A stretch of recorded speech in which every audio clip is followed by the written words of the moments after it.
Hey guys, तो बहुत दिनों बाद मैं वीडियो बना रही हूँ और मैं अभी अपनी मम्मी के घर में हूँ और धूप के सामने बैठी हुई हूँ और धूप के सामने ही वीडियो बना रही हूँ।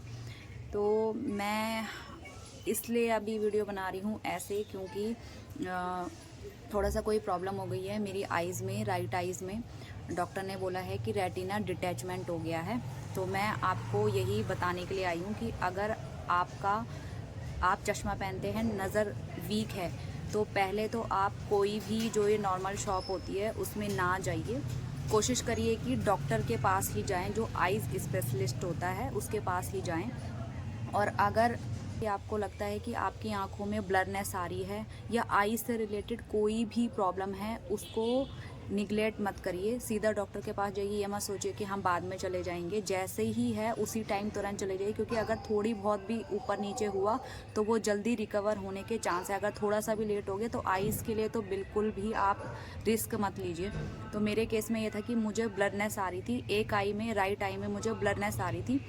मुझे लगा ये नंबर घटा होगा या बढ़ा होगा, कुछ ऐसी होगा, तो मैं नॉर्मल शॉप में चली गई। तो ये मैंने गलती करी, क्योंकि मुझे सीधा डॉक्टर के पास जाना चाहिए था। लेंस कार्ड वालों के पास गई तो उन्होंने मुझे सजेस्ट किया कि आप हॉस्पिटल जाइए, आपका पावर नहीं आ रही है।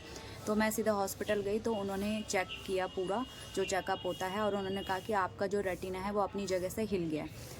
तो अभी ये मेरे 2 ही हफ्ते हुए हैं। अगर डॉक्टर ने बोला ये थोड़ा सा लेट होता तो शायद विज़न और लॉस होता, और अभी ये नया नया है तो रिकवरी होने के चांस हैं।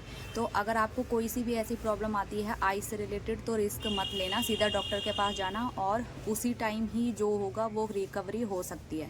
तो अगर आपको भी कोई ऐसी दिक्कत है तो या तो मोतियाबिंद हो सकता है, या तो फिर जो वो झिल्ली सी आ जाती है, वाइटनेस, वो हो सकता है, या फिर रेटिना वाली प्रॉब्लम हो सकती है।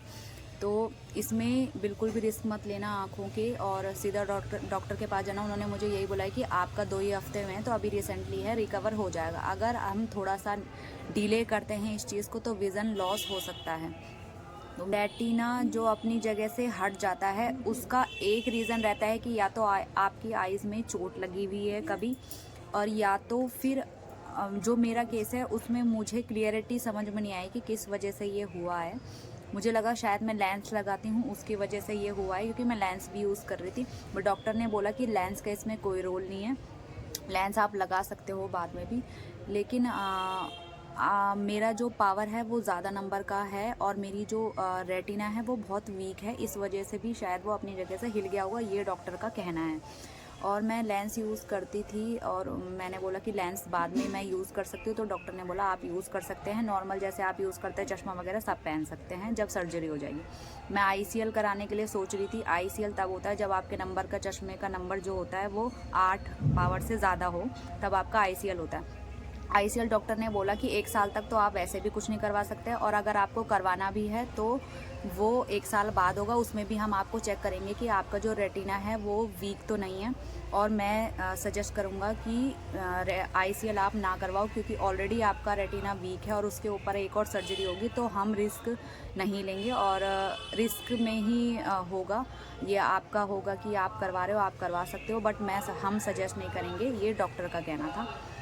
तो लेट्स सी क्या होता है, पहले तो सर्जरी हो जाए उसके बाद देखते हैं। इस जो सर्जरी है अभी हम सेकंड ओपिनियन भी लेंगे एम से, तो देखते हैं। अभी डेट नहीं दी है सर्जरी की, सर्जरी होगी उसके 2 हफ्ते तक मैं बेड रेस्ट करूँगी, उसके बाद ही वीडियो बनाऊँगी। और वीडियो बनाना मेरा पैशन है, मुझे अच्छा लगता है वीडियोज़ वगैरह बनाना, तो वो मैं जारी रखूँगी। अपने लक्ष्य को, सपने को बनाए रखिए, तभी चीज़ें चलेंगी। सारी चीज़ें ही रिस्क पे है और एक भरोसे पे है।